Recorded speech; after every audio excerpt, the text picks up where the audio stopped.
Así que creemos con la ayuda del Señor seguir haciendo iglesia de una manera distinta, diferente, y por eso animarles. Ya la palabra del Señor en Romanos dice, ¿verdad? Allí 1:16, porque no me avergüenzo del Evangelio, porque es poder de Dios para salvación, a todo aquel que cree, al judío primeramente y también al griego.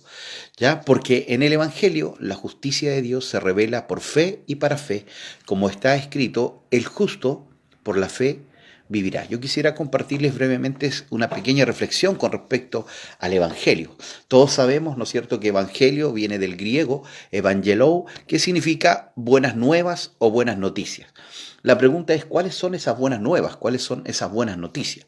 Bueno, esas buenas nuevas, esas buenas noticias son que Dios se hizo hombre, ¿verdad? Y siendo hombre, tomó nuestras cargas, nuestros pecados, murió en la cruz del Calvario por nosotros, ¿verdad? Para cargar nuestro pecado, nuestra iniquidad y para perdonarnos.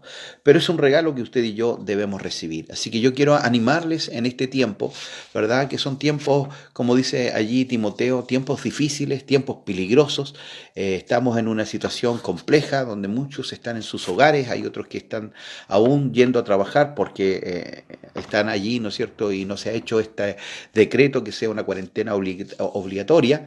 Así que animarles, estimados pastores, porque nunca antes habíamos estado en una pandemia. No sabemos cómo pastorear en una pandemia, no sabemos cómo debemos movernos de acuerdo a esto, pero sí sabemos que Dios está con nosotros. Por eso es importante esta palabra, que no me avergüenzo del Evangelio. El Evangelio es poder de Dios, ya el poder de Dios para cambiar, para transformar vidas. Por eso es importante, ¿verdad?, que usted también pueda vivir este Evangelio. Allí Timoteo, Pablo le escribe a Timoteo y dice, ¿verdad?, en el capítulo 2, verso 8, acuérdate de Jesucristo, del linaje de David, resucitado de los muertos, conforme a mi evangelio. ¿Qué quiere decir esto? ¿Que hay muchos evangelios?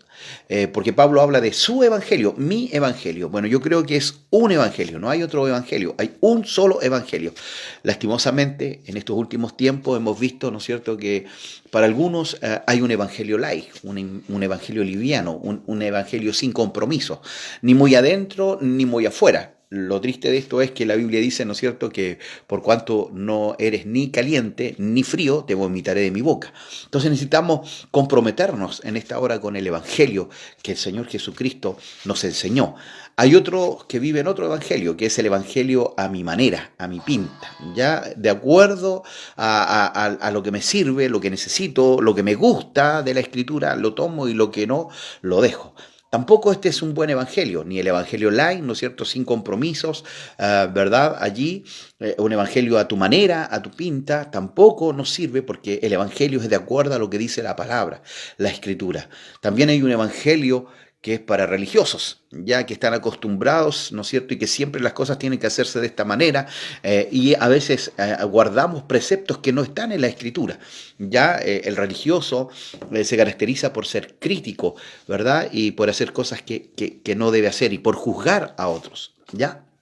También tenemos, ¿verdad?, el evangelio que critica, que cuestiona todo, pero también tenemos el evangelio real, el evangelio que nosotros debemos vivir y que debemos practicar. Bueno, me queda poco tiempo en la memoria, así que quisiera cerrar diciendo, ¿no es cierto?, que no me avergüenzo del evangelio porque es poder de Dios para salvación. Así que animarles, motivarles, pastores, para que sigamos haciendo iglesia en este tiempo. Un abrazo fraterno de parte del obispo Marcelo Díaz para cada uno de los pastores, para cada uno de los líderes, para cada una de las familias, ¿verdad?, que componen esta hermosa iglesia de Dios aquí en esta región sur, Araucanía, Los